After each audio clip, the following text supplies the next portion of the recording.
I would like as many people as possible to watch this episode, especially women who don't notice the red flags in their relationships with loved ones.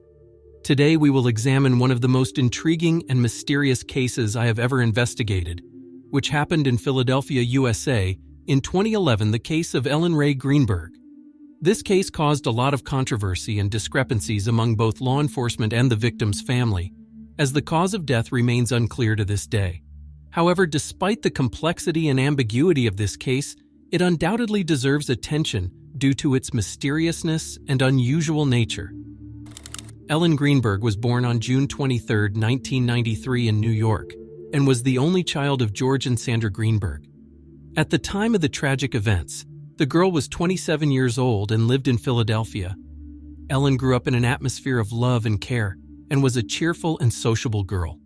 During her school years, she was actively involved in sports, particularly softball and golf, achieving considerable success and demonstrating remarkable competitiveness. In addition, Ellen was distinguished by her sociability and ability to find common ground with people. According to her mother, Ellen had a special gift for bringing people together around her. Ellen had an incredibly strong love for animals and willingly helped them by visiting specialized shelters for stray animals. Her mother called Ellen a white angel of kindness who wouldn't hurt a fly. After successfully graduating from high school, Ellen entered the University of Pennsylvania, where she received a diploma with high honors as a communications specialist. However, over time, she realized that this was not her true calling. Therefore, Ellen continued her studies in the evening department of the university until she obtained a teacher's diploma, and shortly after graduation she was fortunate to get a job as a first-grade teacher in Philadelphia. Ellen loved children to death, which explained her choice of profession. The year 2008 became a fateful one for Ellen, because that's when she met Samuel Goldberg, a representative of a well-known and influential local family. Romantic feelings flared up between the young people, and they were so fascinated with each other that they soon decided to live together. And already in 2011, shortly before the terrible events, the couple got engaged and planned to get married in August. Ellen was on cloud nine with happiness and enthusiastically prepared for the wedding, trying on the dress, sending out invitations, not even suspecting what an unexpected and dramatic turn awaited her ahead. And then came that fateful day, January 20th, 2011. On that day, when Ellen was at work, a severe snowstorm began in Philadelphia, forcing schools to close early. Ellen hurried home to the apartment she rented with her fiancé Samuel. Around 5 o'clock in the evening, the man went to the gym, not suspecting that he was seeing his beloved for the last time. Approximately an hour later, at 5:45, having returned home, he was surprised to find that the door to the apartment was locked from the inside. Sam knocked several times, calling out Ellen's name, then tried to call her and even sent 9 text messages, but received no response. In despair, the man went downstairs, hoping that the building's security guard would help him break down the door. However, the guard refused, referring to the fact that he had no right to leave his post, so Sam had to act on his own. With the first blow, he managed to knock out the door. But unfortunately, inside he was met with a horrifying sight. Ellen was sitting on the kitchen floor, leaning against the cabinets, covered in numerous wounds. Without wasting a second, Sam called the rescue service 911. The dispatcher, after listening to his story, advised him to check if Ellen was breathing and, if possible, perform artificial respiration. However, as he was about to follow these instructions, the man noticed that a knife was sticking out of his fiancée's chest, making it impossible to start resuscitation. And apparently, it was already too late. Ellen showed no signs of life. When the police arrived at the scene and began their inspection, it became clear that no one had broken into the apartment, as the door was locked with a latch from the inside, and there were no signs of a struggle or disorder inside. Moreover, Sam had to knock down the door, otherwise it was impossible to get inside. Accordingly, the likelihood that an intruder had entered the apartment was extremely low. The police also noted the absence of any wounds on the victim's hands that would be characteristic of self-defense. At the same time, despite the number and severity of the injuries sustained, the version that Ellen could have inflicted them on herself seemed unlikely. However, without waiting for the results of the forensic medical examination, law enforcement officers concluded that Ellen had taken her own life, although no suicide note was found at the scene to explain the motives for such an act. An interesting fact was that there was fruit on the kitchen table, obviously. Ellen was going to make a fruit salad, and suddenly it occurred to her to take her own life? Samuel was taken to the police station to give evidence, and the girl's parents were informed of the tragic news by phone. Shocked with grief, they lived in Harrisburg, a 2-hour drive from Philadelphia. They could not believe that they had lost their only daughter, and under such circumstances. However, the very next day, the conclusion about the cause of Ellen's death changed. The autopsy revealed the presence of 20 stab wounds, 10 of which were located in the chest area in the front, and another 10 in the neck area in the back. According to the forensic expert, the nature of the injuries indicated that it was a murder, not a suicide. In addition, hematomas of varying degrees of age were found on the victim's body. It seemed incredible that Ellen could have inflicted injuries on herself in the occipital region, especially since at least 2 of the wounds to the neck were extremely deep and could have caused loss of consciousness. Inflicting such a number of wounds, especially considering the head injury, would have required extraordinary strength and endurance. And would Ellen, after all this, have been able to stab herself in the heart? Because that's exactly the position in which the knife was found. Thus, the version that Ellen could have inflicted injuries on herself in the occipital region raised serious doubts, especially considering that at least 2 wounds to the neck were so deep that they could have led to loss of consciousness. Moreover, inflicting such a number of wounds on herself, especially after a serious head injury, would have required extraordinary strength and endurance. Moreover, it is hard to believe that after 19 previous injuries, Ellen would have been able to stab herself in the heart. Would it have been possible to do this alone? However, despite all these arguments, the police rejected the coroner's version of murder, although it seemed the most likely to Ellen's family and loved ones. Instead, the authorities insisted that Ellen had taken her own life. Investigators justified their position by the absence of any signs of the presence of outsiders at the scene, doors locked from the inside, and the testimony of neighbors who heard nothing suspicious except for Sam's shouting for Ellen through the closed door. Moreover, the DNA analysis taken from the knife revealed only the prints of the deceased herself. As for the bruises on the body, the police explained their appearance by the girl's participation in contact sports, although in recent years she had not been engaged in any sports activities at all. On the other hand, law enforcement also studied Ellen's psychological state on the eve of the tragedy and learned from her parents that during this period she was struggling with anxiety and was even taking 2 different medications, both of which could cause side effects in the form of life-threatening thoughts and behaviors. However, the psychiatrist Ellen consulted assured that she did not notice any signs of suicidal tendencies in her. And during the last session that took place 2 weeks before the fatal events, Ellen seemed quite happy and satisfied with life. The doctor also noted that the patient never mentioned being subjected to any cruel treatment by anyone, which was confirmed by her parents, who characterized their daughter as a sensitive, cheerful, and positively minded person. In fact, no one from her inner circle could believe that Ellen was capable of causing herself such terrible injuries. After all, she was in anticipation of a happy future, actively preparing for the wedding, trying on the dress, and sending out invitations literally a few days before the tragedy. And although the girl's mother and friends admitted that lately she had been experiencing some anxiety and stress related to work and wedding preparations, there was nothing extraordinary about it. The mere thought that Ellen could have decided to commit suicide on the eve of her own wedding absolutely did not correspond to her character and worldview. Given the stark contradictions between the forensic expert's conclusion about a violent death and the police's position insisting on suicide, the doctor decided to send a sample of the deceased's spinal cord tissue for additional examination to a neuropathologist from the Bureau of Forensic Medicine, hoping to establish the truth in this way.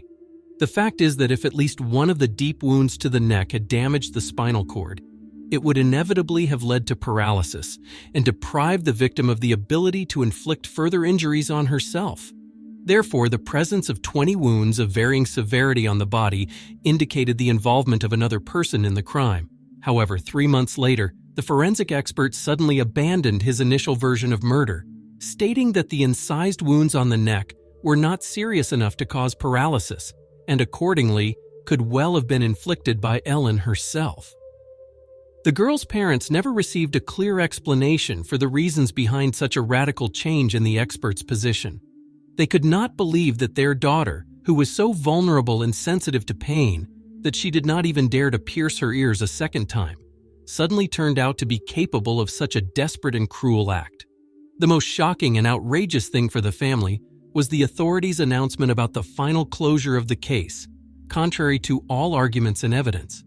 However, Ellen's relatives were not going to give up and decided to start their own investigation, even despite the significant financial costs that it required. They involved leading experts in the field of forensic medicine and criminology, such as Kirill Klein and Henry Lee, who questioned the official coroner's report on suicide. By the way, the forensic expert himself admitted back in 2012 that the probability of the girl's violent death was quite high. The authoritative forensic pathologist Cyril Wecht also noted that, according to statistics, women rarely use sharp objects for suicide and usually do not inflict wounds on themselves through clothing. In addition, an experienced detective and criminalist named Brennan, who offered his services to the Greenberg family free of charge, studied the photos and video materials from the scene and discovered that the nature of the blood traces did not correspond to the position of Ellen's body, who was allegedly sitting leaning against the kitchen cabinets. Instead, a horizontal strip of clotted blood was noticed on the wall, which contradicted the laws of gravity, and blood splatters on the victim's boots indicated that at the time of receiving the injuries, she was in an upright position. All these facts led the detective to think that the original setting at the scene of the tragedy had been changed, and the girl's body had been moved. Despite the persistent efforts of the victim's family, their lawyer failed to achieve a revision of the official version of the investigation, since this required more substantial evidence. It seemed that the case had reached a dead end and was doomed to oblivion. However, in 2015, Andrea, an assistant district attorney in the Homicide Investigation Department, became interested in it. His attention was drawn to the strange circumstances of the event, and he decided to carefully study all the available evidence, trying to understand what could really have pushed the young woman to such a desperate step. As it became known from the testimony of Ellen's fiancé, on the day of the tragedy, the apartment door was locked from the inside, so he had to break it down to get inside. However, analyzing the photos from the scene, Andrea noticed that the lock was an ordinary hotel-type latch that could be closed not only from inside the room, but also from the outside, simply by turning the screw. Moreover, as one of the experts noted, this type of lock cannot be opened by simply kicking the door with your foot without damaging the door frame. The only damage found on the door was the absence of a screw. The police also emphasized the fact that no wounds were found on Ellen's body that would indicate self-defense. Because of this, it was impossible to establish the exact sequence of injuries, but it can be said with certainty that the last blow was directed at the heart, where the knife remained. Although, if one of the neck injuries had damaged the spinal cord, the victim would have had no chance to resist, right? Andrea's attention was also drawn to the wound on Ellen's head, the nature of which indicated that she was likely attacked from behind. So the assistant prosecutor decided to clarify this point with the forensic expert. He was informed that the neuropathologist who examined the spine did not find any damage. Andrea asked for an official conclusion that would confirm the absence of spinal injuries. But to his surprise, it turned out that such a document simply does not exist. It had disappeared somewhere. It turns out that this information was nothing more than a rumor that no one had actually seen. Moreover, it turned out that at the time of these events, there was no staff neuropathologist at the Bureau of Forensic Medicine at all.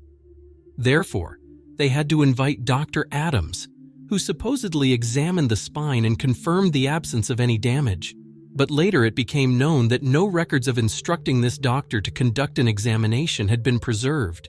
In a 2018 interview, when asked about this case, Dr. Adams admitted that she did not remember ever examining Ellen's spine. After all, such a unique case could hardly have faded from memory. In fact, it turned out that Dr. Adams had never conducted this examination. Having learned about this, Andrea contacted the private detective hired by the Greenberg family and advised them to invite an independent neuropathologist. The reason for this was that the assistant prosecutor found out that a sample of Ellen's spine was still stored in the Bureau of Forensic Medicine, which seemed extremely suspicious to him, because there were no good reasons for this. The family followed the advice and hired Dr. Ross. His conclusion fundamentally contradicted the probable official reports. According to the expert's conclusion, the girl's spinal cord was damaged, that is, pierced by 2 deep wounds on the neck. Under such circumstances, Ellen would not have been physically able to inflict further injuries on herself. At the same time, Andrea realized that all the data used by the police were provided by Sam, the victim's fiancé, who was at the scene, and this was the only person who saw what really happened in that apartment. According to Samuel, he left Ellen alone for about 45 minutes, and when he returned, the doors were locked from the inside. The neighbors confirmed that they heard the man calling the bride's name through the closed door. Then, according to his own testimony, seized with anxiety, he began to call the girl and then sent her 9 text messages. Having received no answer, Sam went downstairs to the building security guard to ask if he had any tools to open the door, but he refused. Later in his explanations, Samuel noted that he went to the concierge several times, trying to persuade him to help break down the door. However, in his official testimony to the police, the man claimed that the guard was supposedly next to him when he kicked down the door and entered the apartment. This information was refuted by the concierge himself, assuring both law enforcement officers and Ellen's relatives that he was at his post the whole time and definitely did not accompany Sam during his entry into the apartment. The guard also noted another interesting detail: Samuel, who allegedly returned from the gym, was wearing shoes, not sneakers. In addition, Andrea was alarmed by the fact that the man did not immediately call 911, but first decided to break into the apartment, although it would seem that if you are really worried about a loved one and suspect that something has happened to them, the first reaction should be to call the emergency services. After listening to the recording of Sam's conversation with the 911 dispatcher, the assistant prosecutor noted a surprisingly calm tone of his voice for such an extreme situation. Help! I need everything out. I just walked into my apartment. My fiance's on the floor with blood everywhere. What is the address? 4601 Flat Rock Road. Please come. Help. 4601 Flat Rock Road. Is this a house or apartment? Oh no. Oh no. It's an apartment. What apartment number? Please hurry, please. Where is she bleeding from? I don't know. I can't tell. No. So you have to calm yourself down in order to get you some help. I'm sorry. I don't know. I'm looking at her right now. I can't see anything. There's nothing broken. She's bleeding. Ellie! You don't know where she's bleeding from? Can't tell where the blood's coming from? I think her head. I think she hit her head, But it's everywhere. Okay, it's everywhere. Think she might have fallen? Do you know what happened? She may have slipped. There's blood on the table. Her face is a little purple. Okay, hold on for rescue for her. Stay on the phone. Philadelphia Fire Department 842. What's the address? No, 4601 Flat Rock Road. Please hurry. 4601 Flat Rock? Yes. What's wrong? I went downstairs to go work out. I came back up. The door was latched. My fiance's inside. She wasn't answering. So after about a half hour, I decided to break it down. I see her now just on the floor with blood. She's not responding. Okay, is she breathing? Look at her chest. I need you to calm down, and I need you to look at her chest. It's really. I really don't think she is. Listen to me. Someone's on the way. Look at her chest. Is she flat on her back? She's on her back. So I bring her. Look at her chest and tell me if it's going up and down, up and down. I don't see her moving. Okay. Do you know how to do CPR? I don't. Okay, I can tell you what to do. Okay, until they get there. I want you to keep her flat on her. God. Hello. Yeah, hi, okay. Are you willing to do CPR with me over the phone so they can... I have to, right? Okay, so get her flat on her back, bare her chest, okay? You want to rip her shirt off. Okay? You kneel down by her side. Oh, my God. Ellie, please. Listen, you can't freak out, sir, because you Okay, I'm trying not to. Her shirt won't come off. It's a zipper. Oh, my God. She stabbed herself. Where? She fell with a knife. Oh, no, her knife's sticking out. There was no despair or shock in his intonations. Moreover, when the rescue service operator asked him to describe what had happened, Samuel ignored this request and continued to talk about how he went to the gym and then returned home. Another interesting fact that the Greenberg family's lawyer drew attention to was the probable movement of the body after death. This was evidenced by the characteristic traces of bruises on the skin, which could have been formed as a result of dragging the victim across the floor. In addition, this version was also supported by the remains of blood on the floor, indicating that Ellen had been lying in a different place for some time. And when the 911 dispatcher began instructing Samuel on how to provide first aid and conduct cardiopulmonary resuscitation, a completely inappropriate question was heard in response whether he really needed to do this. Then, supposedly for 2 or 3 minutes, the man tried to carry out resuscitation measures, after which he suddenly informed the operator that he had just noticed a knife sticking out of Ellen's chest. That is, all this time he was next to the body, but for some reason did not see the instrument of the crime. And importantly, it was not some inconspicuous object, but a huge butcher knife about 10 inches long, which was practically impossible not to notice. However, despite this, after discovering the knife, Samuel for some reason suggested that his fiancée had probably accidentally fallen on the blade. Strange, isn't it? Samuel was taken to the police station to give testimony, but he agreed to do so only in the presence of his lawyer, and limited himself to an extremely laconic statement. After that, the man never spoke to the investigators again, despite repeated attempts by law enforcement officers to interrogate him, especially after information emerged that Ellen had allegedly inflicted fatal wounds on herself. It was clear that it was no longer possible to force Samuel to testify. All these circumstances only strengthened the conviction of the victim's family that the girl had been deprived of life. In 2016, a neuropathologist working on behalf of the Greenberg family discovered signs of strangulation and hemorrhages, in addition to perforation of the spinal cord. On the other hand, many experts who viewed the video footage from the crime scene were extremely surprised by the minuscule amount of blood, given the victim's 20 stab wounds. This led to suspicion that the room had been thoroughly cleaned. However, for some reason, the investigation never resorted to the use of luminol, a substance critical for detecting blood traces in such cases. The police did not even bother to examine the trash can after inspecting the crime scene. All they did was come, take a cursory look around, assume that Ellen had committed suicide, and didn't even post a guard to ensure the inviolability of the apartment's environment. Moreover, as it turned out, the very next day after the tragic events, Sam's uncles and cousins appeared in the apartment allegedly for his suit. However, they left the crime scene not only with clothes, but also with the laptops of both Sam and Ellen, and also took the girl's mobile phone. And only on January 29th, that is, 3 days later, all these items were officially seized by police officers. An examination of the laptop showed that they had been used to search for information on how to end one's life. However, the official report dated April 2011 did not mention these allegedly discovered facts. Moreover, Andrea did not find a single document in the district attorney's files that would contain the results of a computer forensic examination. Again, there was a phantom, non-existent analysis. Given all these circumstances, the views of Ellen's parents and friends on her psychological state on the eve of the tragedy, as well as on Samuel's reputation, changed somewhat.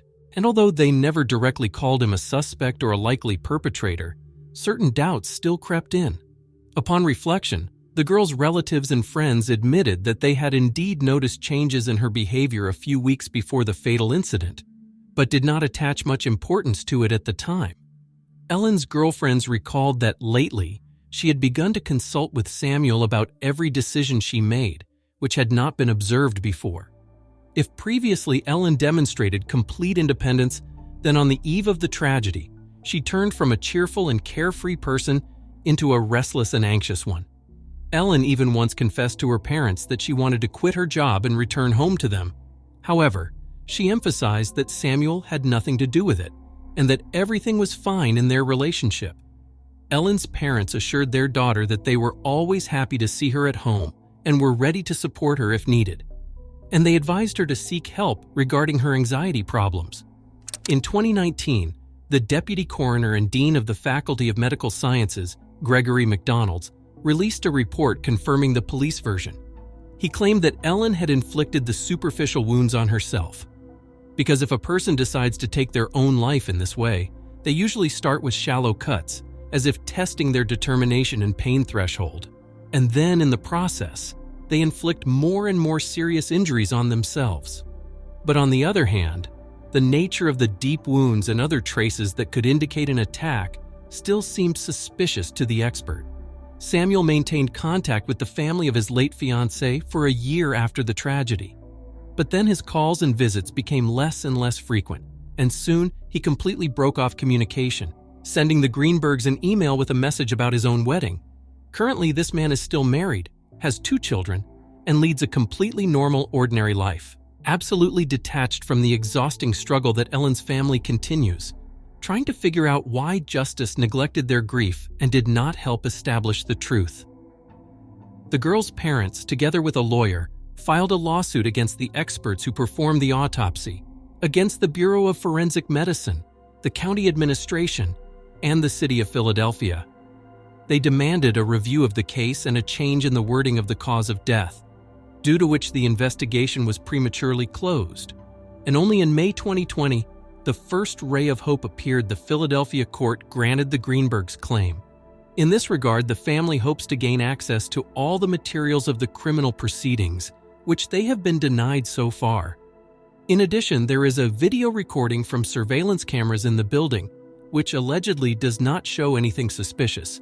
It only records the time when Sam left the apartment and returned.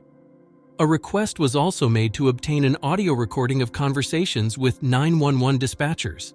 However, due to the pandemic, all these procedures had to be postponed, and the exact date of the court hearing, tentatively scheduled for 2021, has not yet been determined. If the court does establish that Ellen's death was violent, the case will be reclassified as murder and the investigation will resume. Although given the many lost opportunities and miscalculations at the initial stage of the investigation, many important pieces of evidence have unfortunately been lost forever, such as the luminol examination, which was never carried out, which is very, very strange. Ellen's parents created a special Facebook page called Justice for Ellen, where they inform the public about the progress of the case. But most importantly, they do not let people forget about the tragic fate of their daughter. They sincerely believe that sooner or later the truth will prevail. As of today, the situation looks like this. In July 2022, the Attorney General's Office of the State of Pennsylvania closed the case, officially acknowledging the existence of a conflict of interest. Today, the Ellen Greenberg case has been transferred to the Chester County Prosecutor's Office, where a new group of investigators and a prosecutor have been appointed to re-examine the case files. This news became a long-awaited ray of hope for the parents of the deceased girl, who all this time insisted that their daughter could not have voluntarily taken her own life. However, friends, relatives of Ellen, and even outsiders who have become familiar with the details of this confusing story continue to consider it extremely suspicious and unusual. Most of them have no trust in the official police version. There are too many blind spots and understatements in this case. After all, quite often, violence in couples flares up precisely after the engagement when the bride and groom are preparing for the wedding.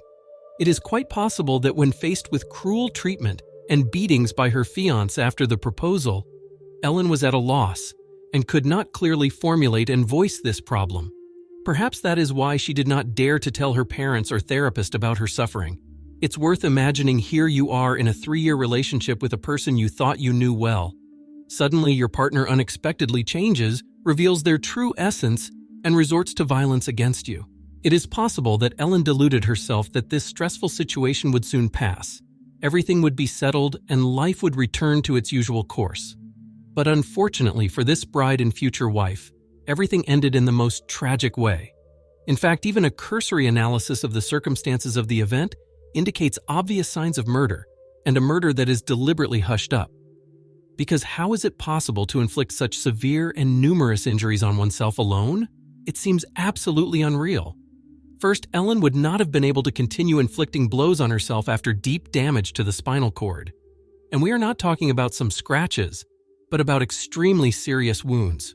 After such injuries, paralysis usually occurs, and a person loses the ability to move, let alone the ability to inflict further blows on themselves.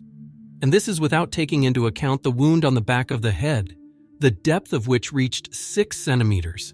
It is quite likely that this particular blow was fatal. So how, for heaven's sake, did the investigators manage to qualify this case as suicide? It's just beyond common sense.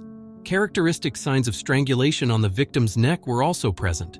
In general, the location of all the wounds unequivocally indicates that the attacker was behind Ellen. In addition, Samuel's cautious behavior seems extremely suspicious. Is it possible that a man who had just discovered the mutilated body of his beloved a few minutes ago was able to instantly come to his senses so much as to call a lawyer and then give extremely laconic and evasive testimony without going into details? No, I will never believe it. In such a terrible and stressful situation, any normal person would be in a state of deep shock and affect. It is unlikely that anyone would be capable of such careful, thought-out, and logical actions. And there's no need to talk about the obvious negligence, and even indifference on the part of the investigation and forensic experts. All potentially important evidence was ignored. Key examinations were not assigned and not carried out. How inept and incompetent do you have to be to not notice in this case numerous signs of violent deprivation of life and mindlessly approve the version of suicide? And why did this happen? Let me express my own assumption because in fact, all this was planned, like a carefully thought out scenario. The only thing that does not fit in the head is who you need to be and what connections you need to have in order to hide such a number of indisputable evidence of a crime. Are there grounds for seeing a corruption component in this case? Undoubtedly.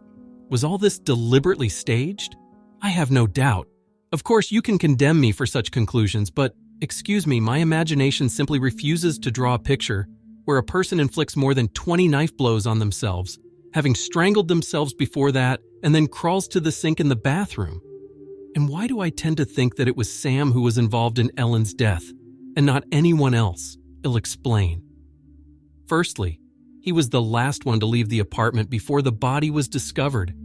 Secondly, he was the only one who had an obvious motive for killing the girl, possibly in connection with a parallel affair on the side. Thirdly, his behavior after the tragedy was at least strange. He remained impassive and calm, and a year later, as if nothing had happened, he married another woman. Usually people who have experienced such a terrible loss withdraw for at least 3 years, and only then gradually return to normal life. In my opinion, a ruthless and cold-blooded killer is looking at you from the screen, who most likely acted in collusion with corrupt law enforcement officers, who should also be brought to justice. Unfortunately, this case is far from the only example of the striking inaction and negligence on the part of representatives of the justice system in Philadelphia. America, what is happening to you? Such cases are becoming widespread, and they are all united by a common shameful feature: unwillingness and inability to help the afflicted in their search for justice. One can only hope that Ellen's elderly parents will still be able to find the desired answers that have been haunting them for more than a decade. What do you think about this eerie and confusing story? Share your own thoughts in the comments. The story of Ellen Greenberg is not just another episode of a crime chronicle. It is a painful reminder of the deep problems that, unfortunately, still afflict modern society. Why do such tragedies continue to occur with such eerie regularity?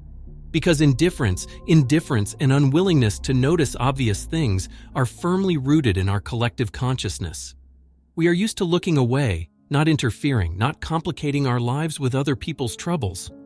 It is easier for us to believe in the convenient version of the girl's suicide than to admit the terrible truth that someone from her inner circle was capable of a cruel and insidious murder. Because to assume this means to shake our own faith in human decency, to destroy the illusion of security and justice of the world around us. It is this tendency to self-deception that gives rise to indifference. The indifference of the police officers who ignored the indisputable evidence of the crime.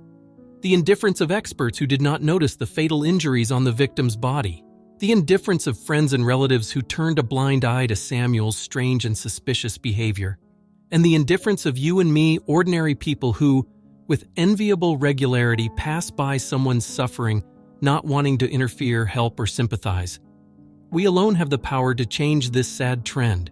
It is worth starting with your own heart to become more sensitive and attentive to those around us, not to stand aside when someone gets into trouble, not to be silent when you witness violence or injustice, to lend a shoulder to those who are especially hard now, to be caring not only in words but also in deeds.